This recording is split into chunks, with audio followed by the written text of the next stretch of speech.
اعوذ باللہ من الشیطان الرجیم بسم اللہ الرحمن الرحیم صلی اللہ علی حبیبہ محمد وآلہ واصحابہ وسلم۔ السلام علیکم۔ آج میں آپ کے ساتھ ایک بہت ہی خوبصورت واقعہ شیئر کروں گی۔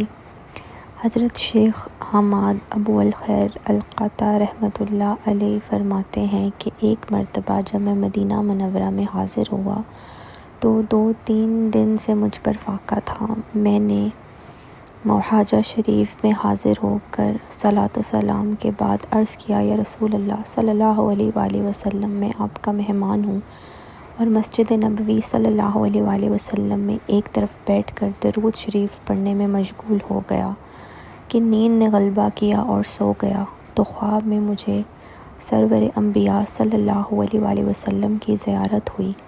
آپ صلی اللہ علیہ وآلہ وسلم کے دائیں طرف سیدنا صدیق اکبر رضی اللہ عنہ اور بائیں طرف فاروق اعظم رضی اللہ عنہ اور سامنے حضرت علی رضی اللہ عنہ، جو جلدی سب سے آگے بڑھ کر میری طرف تشریف لائے اور مجھے فرمایا،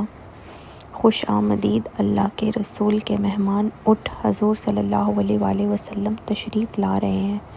میں اٹھا اور تعظیم بجا لایا۔ آپ صلی اللہ علیہ وآلہ وسلم نے کمال شفقت سے ایک روٹی عطا فرمائی جو میں نے خواب میں ابھی آدھی کھائی تھی کہ میری آنکھ کھل گئی تو باقی آدھی روٹی میرے ہاتھ میں تھی۔ سبحان اللہ۔ دیکھیں، جو لوگ درود شریف کا ذکر ہر وقت جاری رکھتے ہیں، اور صرف درود شریف کا ذکر نہیں، جب ہم درود شریف پڑھ رہے ہوں اور جو ہمارا ذہن ہے، جو ہمارا دل ہے، ہمارا جو پورا کا پورا فوکس ہے وہ حضور پاک صلی اللہ علیہ وآلہ وسلم پر ہو، کہ جس طرح سے ہم انہیں پکار رہے ہیں، ان سے بھیک مانگ رہے ہیں،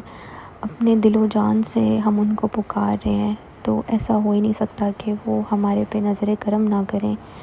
تو جن لوگوں نے اپنی زندگیوں میں درود شریف کو اہمیت دی اور اس پر یقین رکھا،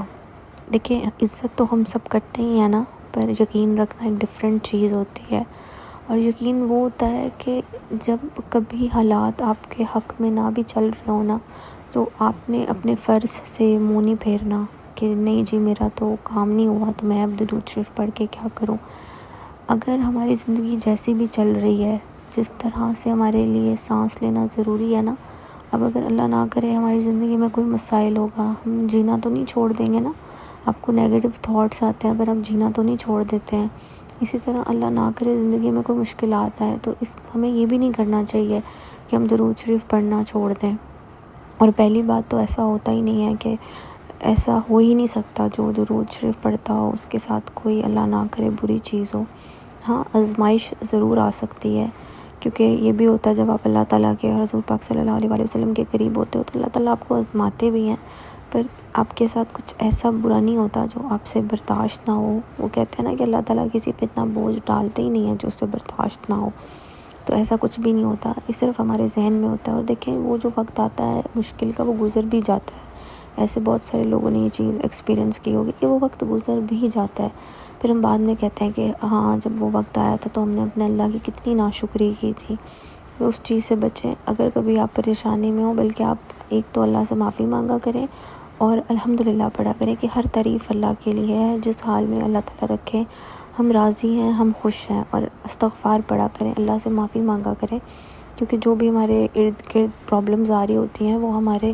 اپنے ہی اعمال ہوتے ہیں جن کی وجہ سے آتی ہیں۔ اور اگر چلو آپ کو لگتا ہے کہ آپ نے ایسا کچھ نہیں کیا، ویسے تو ہر بندہ گناہ گار ہے،